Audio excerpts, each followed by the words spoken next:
आजकल हम एक टर्म सुन रहे हैं, सिंड्रोम है, पीसीओएस। पॉलीसिस्टिक ओवेरियन सिंड्रोम, और उसका अभी रिसेंटली बल्कि नाम चेंज होके पॉली एंडोक्राइन मेटाबॉलिक सिंड्रोम भी हो गया है।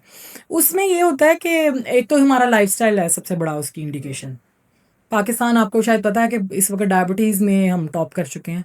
We are the number one nation जो कि डायबिटीज़, जी बिल्कुल।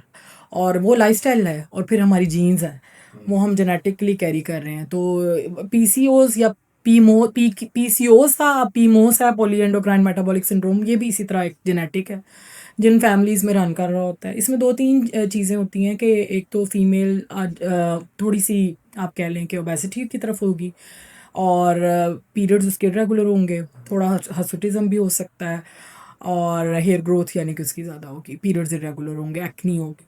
अब ये ना स्पेक्ट्रम है, ये नहीं है कि ये सारी ही चीज़ें होंगी तो हम उसको कहेंगे कि ये पीएमओस है। उसमें से किसी भी स्पेक्ट्रम के वो किसी भी एंड पे हो सकता है, यानी कि एक तो बहुत सीवियर कंडीशन जिसमें सब कुछ मौजूद होगा अपनी पूरी बुकिश फॉर्म में, और एक है जो बिल्कुल माइल्ड सा होगा। तो ऐसे पेशेंट्स, यंग फीमेल्स आती हैं, बहुत सारी आती हैं जो कहती हैं कि जी हमारे पीरियड्स इरेगुलर हैं। और एक और बात बड़ी कॉमन है, और वो भी बड़ी बूढ़ियाँ भी बड़ी कहती थी और आजकल की जनरेशन भी कहती है। वो ये कहते हैं कि जी डॉक्टर साहबा, आप मेरा ना वज़न बढ़ गया है, मुझे पीरियड्स खुल के नहीं आ रहे हैं तो उस वजह से मेरा वज़न बढ़ गया है। तो आप किसी तरीके से ऐसी कोई मेडिसिन दें कि मुझे पीरियड्स आ जाएं और फिर मेरा वज़न कम हो जाएगा ना, मुझे पीरियड्स आएंगे तो मेरा वज़न कम हो जाएगा। और हम उनको कहते हैं इट्स अ वाइस वर्सा, आपका वेट गेन हो रहा है इसलिए आपको पीरियड्स कम आ रहे हैं।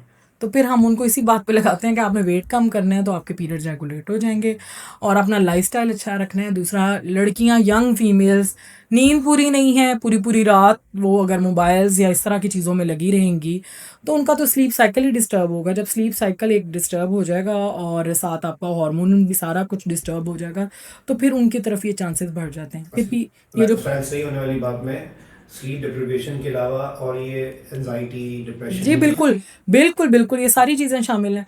और सेडेंटरी लाइफ़स्टाइल एक, कि और वैसे भी मोबाइल पे जब बैठना है तो फिर आपने कुछ और काम करना और भी नहीं है। ड्रग्स ड्रग्स भी होते हैं। बिल्कुल, ऐसी सारी चीज़ें शामिल हैं। लेकिन इसमें सबसे इम्पोर्टेंट जो पीमोस के लिए है ना, वो सबसे इम्पोर्टेंट यही है कि जी एक सेडेंटरी लाइफ़स्टाइल, और हमारा जो जंक फूड, और ये स्लीप डेप्रिवेशन, जो पूरी रात जागना है और फिर सुबह 1-2 घंटे सो लेना, और फिर क्योंकि जो पूरा कट्टा रात का सोना है, कट्ठा फीमेल जिस तरह सोए 7 घंटे 8 घंटे, तो वो बहुत इंपॉर्टेंट है। रात को मेलाटोनिन आता है, वो सारे इंपॉर्टेंट है। अब ये क्या होगा जब यही लड़कियां, फिर इनकी शादी हो जाती है, फिर इन्हें कंसेप्शन में प्रॉब्लम होती है।